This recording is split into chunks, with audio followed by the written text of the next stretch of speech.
Hey everybody, Jason here. Today I'm going to do a short review and give you my opinions on electronics. I wore my Red Wing shirt specifically because the packaging for these two products is red. And I thought, nah, what the heck. This is the box for the Turnigy 120 amp turbo speed control, and this is the corresponding programmer box. Now this speed control is like $42 and the programming box is about $10. And on the back they have all the specifics for how to program the speed control. What happened was, I've got a bunch of vehicles now that I've been reviewing for my YouTube channel and other stuff like that, and I just have a lot of vehicles in general. I shouldn't say a lot, but I have quite a few.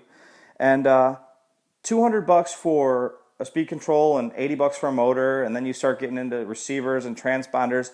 If you want to keep any of your vehicles ready to run so that you can just put a battery in them and go out and run them, it can be ridiculously expensive. And if you're a 14-year-old kid that doesn't actually have a job yet, a $200 speed control can be a hefty amount of money. You know, it could be all your birthday money, all your Christmas money, or whatever. And so there are a couple of guys at my local track that have been running this stuff, specifically my buddy Jared. Jared's got a couple of kids, and I would guess he's probably in his late 20s, and probably doesn't have truckloads of money to spend on electronics. And even if he does have the money, he probably doesn't want to spend it on electronics. I really don't know. It's none of my business. But I do know that he runs these speed controls, and I had seen that he's just been getting faster and faster every week. And so I asked him to drive his RB6, and I was actually absolutely amazed. It had really good throttle response. The braking was good. He actually ran it in stock and mod, with and without timing, both ways, just to show it to me. Really impressed. And so I said, what the heck? I'm going to go ahead and spend the $42. So I bought a couple of these speed controls and the one programming box, and here we are. Now, I'm kind of in the process right now of doing a review on the Serpent SRX2 buggy. And I decided to go ahead and wire it up, so there it is. When I decided to do this buggy build, I went ahead and I wanted to do like a budget build. So if you're a 15-year-old kid and you don't make, you know, a livable salary, you know, what does it take to get something like this running? And so the kit alone is $300, but you've got a $7 receiver. This goes to a radio that's $39. It's the GT3B. Of course, a $30 Gen Z Shorty battery pack, and then a $42 Turnigy TrackStar speed control. I've actually got an inexpensive, like a $15 servo that has like 110 ounces of torque and a 0.9 transit that I'm going to put in here, and then we're going to run it and see how it does. If I decide to keep this buggy for my own buggy, of course I'll throw in all of the Savex, probably an LRP, and I'll run my Reedy batteries and things like that. But I just thought it'd be cool to do a budget build. Overall, I'm really impressed with the speed control.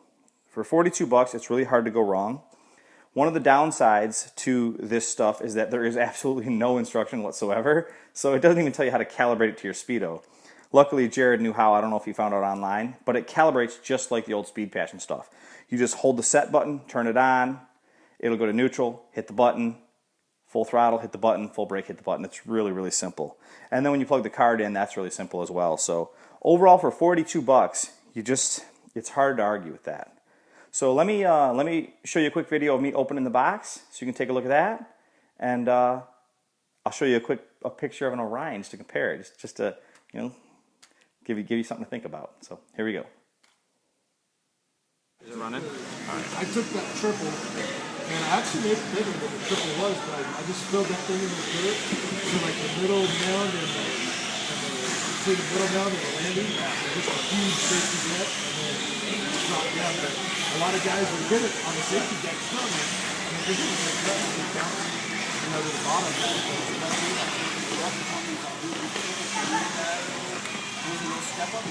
There was the little, we call it the tailback, but it was like a little hip nut, and it was a little, if you came inside line, and then it had almost like a step up. Okay, zoom out.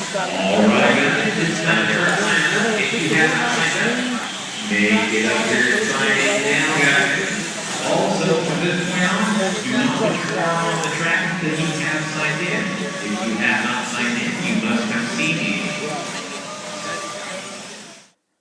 Okay, so you've heard my opinion on the speed control, you've seen me open the box, you see what you get. So here's the question.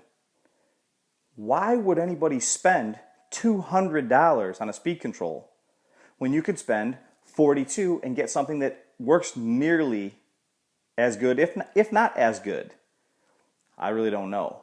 Technology is just coming so far, so fast, and so many more people have the ability to import stuff from China and from Japan that the technology is just getting cheaper and cheaper and cheaper. So you literally could buy 5 of these speed controls for the cost of one LRP FlowWorks team, which, by the way, is what's in my other vehicles. And I love my LRP speed controls. But are they really worth, is it really worth buying one speed control when you can have 5? Now, the warranty doesn't exist. The warranty is in the price. If something goes wrong with it, you send it to the round file and you order another one. It's just that simple. Support, that really doesn't exist either. So the upside is that it's really cheap and that it's really functional. The downside is there really is no warranty. There really is no replacement. If you get it and it doesn't function, I would imagine that Hobby King would probably send you a new one, or at least refund your money if you mail it back. But depending on where you get it from, if you get it from the United States warehouse, that's not a big deal. But if you order it from overseas, like I ended up doing on accident, then it would just be too expensive to mail back probably. So anyways, I hope you guys enjoyed this video. If you end up getting one of these speed controls and you like it or don't like it, I'd love to hear your feedback on it. And I'll see you next time. Take it easy.